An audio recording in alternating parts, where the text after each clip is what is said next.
Assalamu alaikum. Myself Laiba Jahangir. I am from Dental Department, semester 5th. Today's topic of my discussion is fundamental of oral and maxillofacial radiology. सबसे पहले हम देखते हैं radiations क्या होती हैं। Radiations energy की ट्रांसमिशन होती है या एमिशन होती है in the form of wave और पार्टिकल थ्रू स्पेसेस या फिर मटेरियल मीडियम। मटेरियल मीडियम क्या होता है, जैसे कि एयर हो गया, ग्लास हो गया, वाटर वगैरह, ये चीज़ें आ जाती हैं। सेकंड आ गया आयनाइजेशन रेडिएशन। आयनाइजेशन रेडिएशंस वो रेडिएशंस होती हैं जो इलेक्ट्रॉन को रिमूव करती हैं एटम से और हमारे पास आइंस को प्रोड्यूस करती हैं। लेकिन इसका डिसएडवांटेज है कि ये लिविंग टिश्यूज़ और डीएनए को डैमेज करती हैं, जैसे कि एक्सरेज होगी, गैमा रेज होगी, ये सब इसमें आ जाती हैं। दूसरी हमारे पास आ जाती है नॉन आयनाइजिंग रेडिएशन। ये वो रेडिएशंस होती हैं जिनके पास इतनी एनर्जी नहीं होती कि एटम को आयनाइज करें, लेकिन ये सेफ होती हैं देन आयनाइजिंग रेडिएशन से, जैसे कि visible light, infrared rays, radio wave, microwaves. फिर नेक्स्ट आ जाता है production of X-ray inside a X-ray tube. सबसे पहले टंगस्टन फिलामेंट जो कि कैथोड है वो हीटअप होगा, इलेक्ट्रॉन जो होते हैं वो रिलीज हो जाएंगे थर्मोआयनिक मीडियम के थ्रू, और जो हाई वोल्टेज होगी वो इलेक्ट्रॉन को टंगस्टन टारगेट की तरफ लेके जाएगी। टंगस्टन टारगेट हमारे पास क्या है, एनोड है।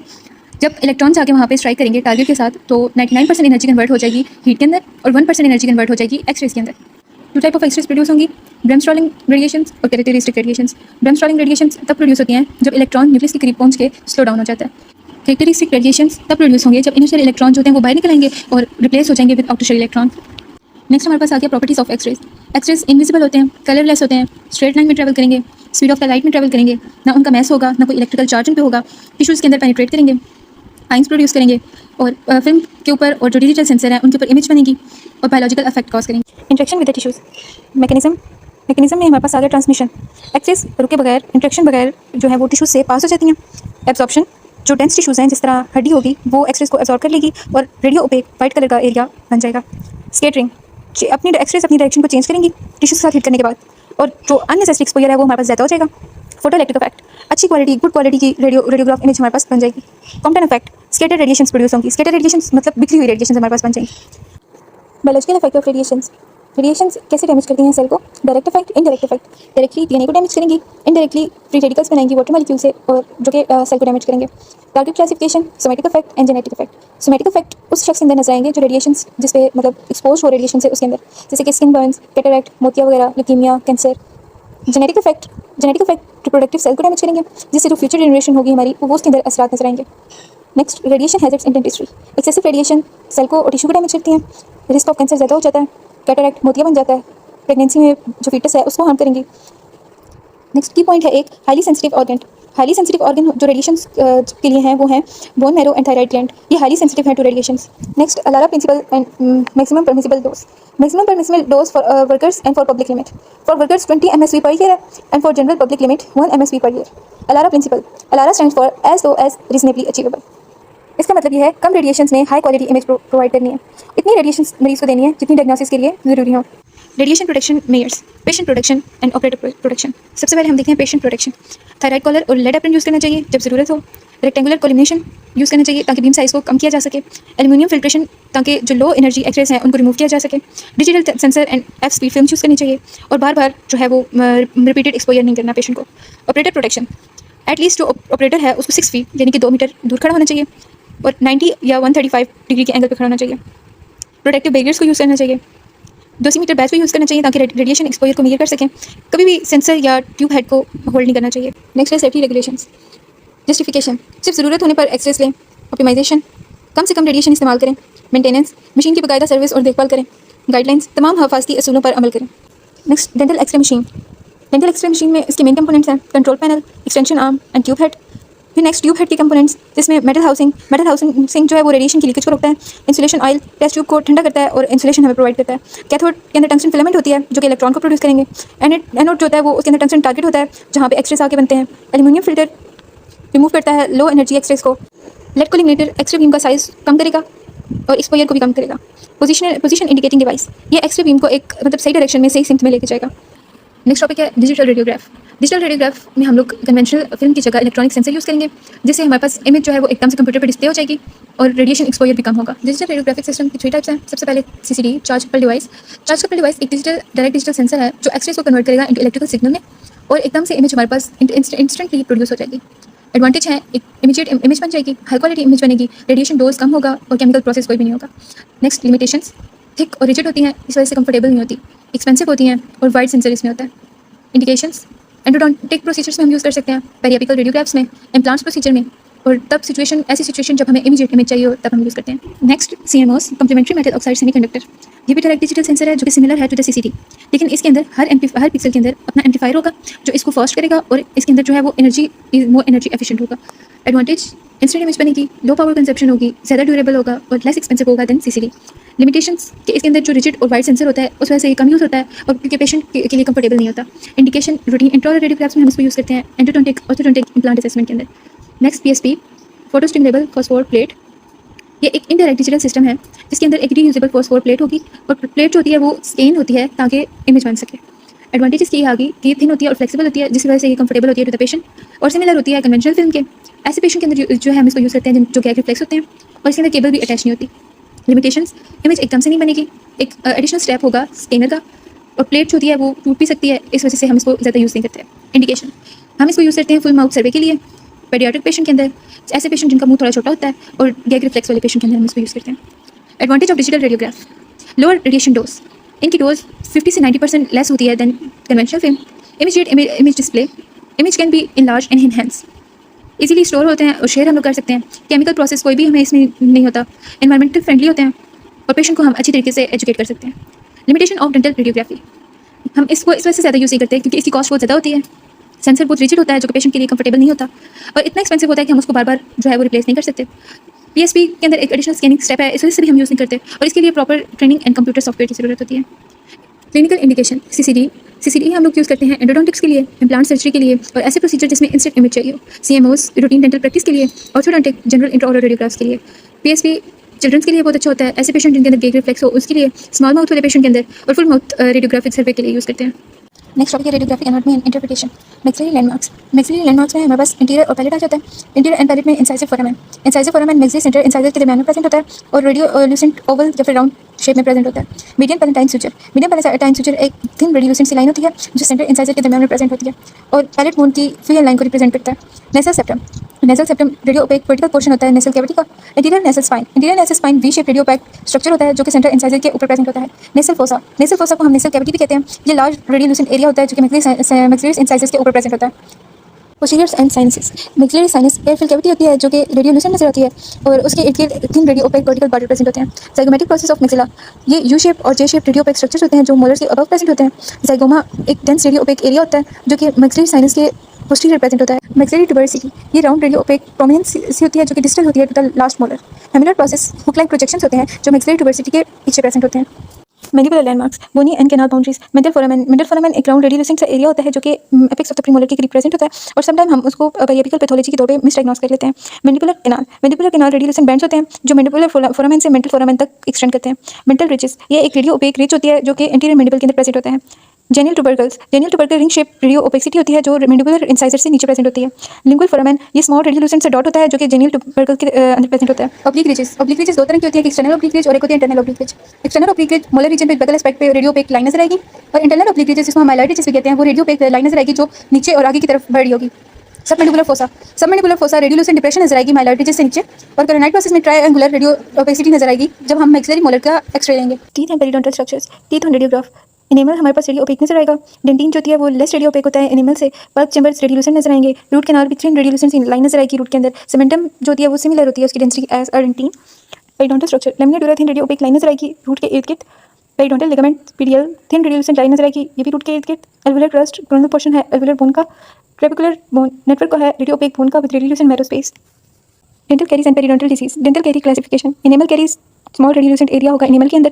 डेंटिनल कैरीज ट्रायंगुलर रेडियोल्यूसेंट एरिया होगा जो कि पल्प की तरफ एक्सटेंड कर रहा होगा।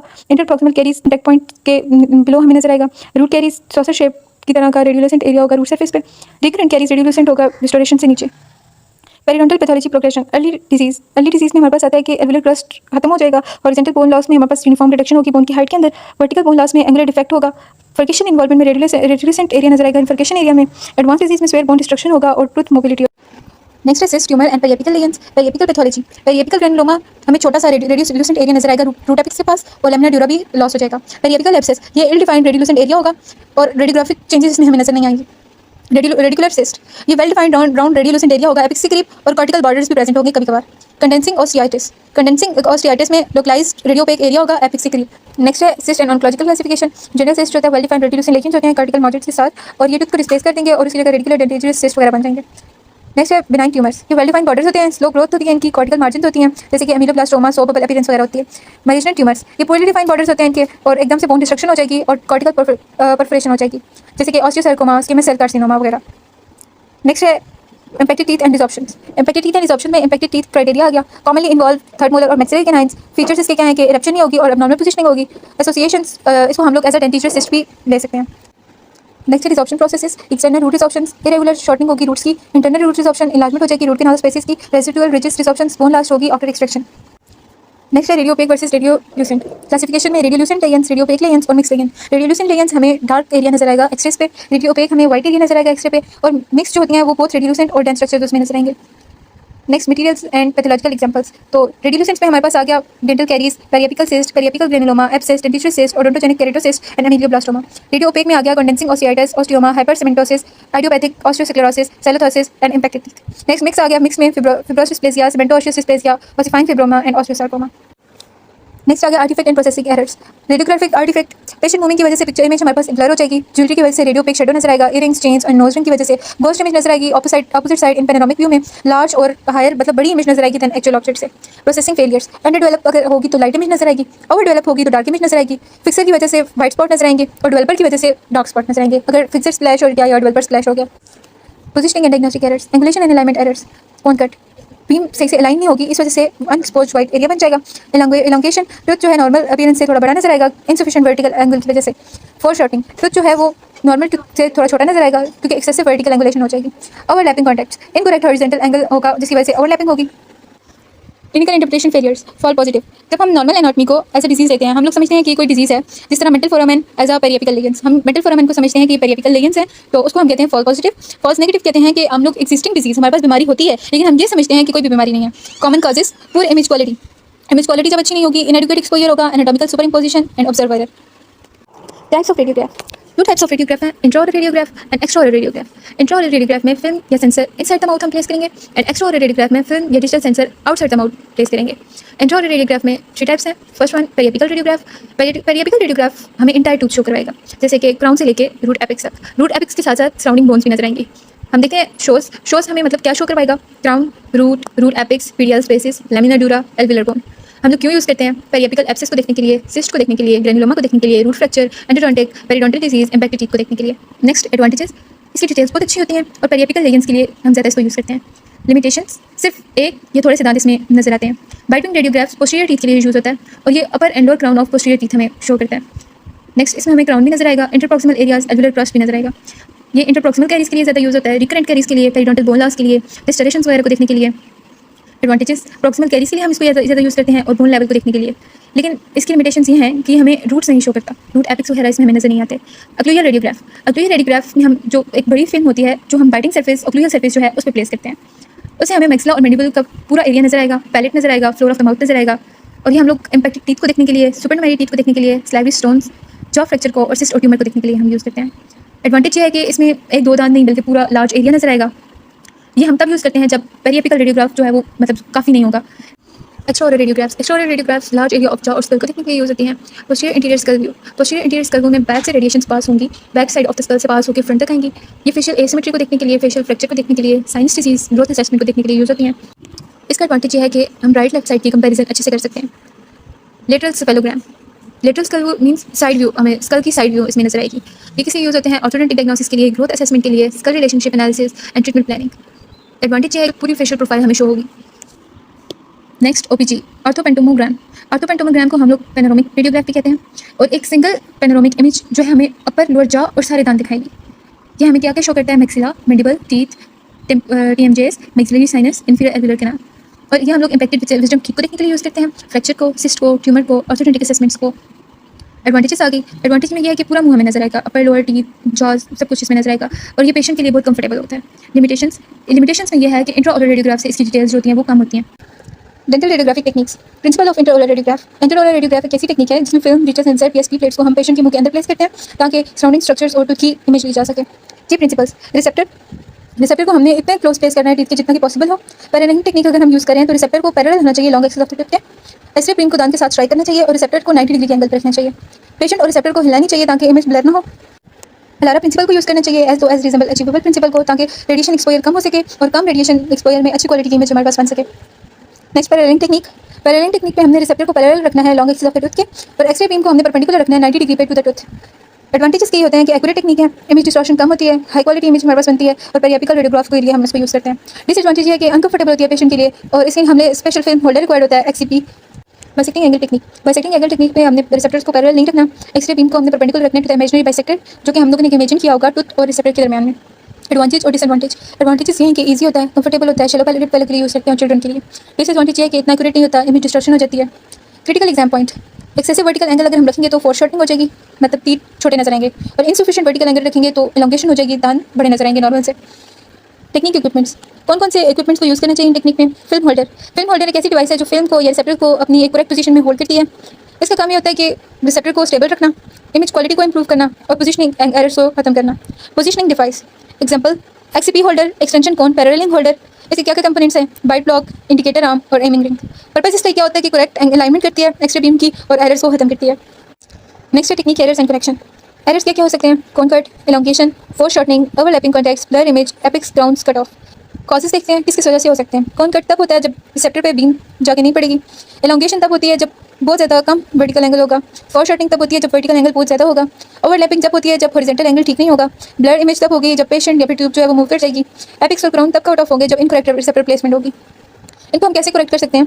कोन कट को हम अलाइन करें जब एक्सरे ट्यूब को सही से, तो वो हम उसको ठीक कर सकते हैं। एलोंगेशन कैसे खत्म कर सकते हैं? अगर कम वर्टिकल एंगल की वजह से एलोंगेशन है तो हम वर्टिकल एंगल को ज़्यादा कर देंगे। फोरशॉर्टिंग अगर हमारे पास वो ज़्यादा वर्टिकल एंगल की वजह से है तो हम वर्टिकल एंगल को कम कर देंगे। ओवरलैपिंग कॉन्टैक्ट अगर इनकरेक्ट हॉरिजॉन्टल एंगल है तो हमने हॉरिजॉन्टल एंगल को ठीक करना है। ब्लर इमेज पेशेंट और ट्यूब की मूवमेंट से है तो पेशेंट को और ट्यूब को हमने एक जगह पे स्टिल रखना है। Apex and ground cut off अगर इनकरेक्ट रिसेप्टर प्लेसमेंट से है तो हमने रिपोजिशन करना है रिसेप्टर को अच्छी तरीके से। This topic and here's I hope I explain it very well. Thank for your kind intention. Allah हाफिज़।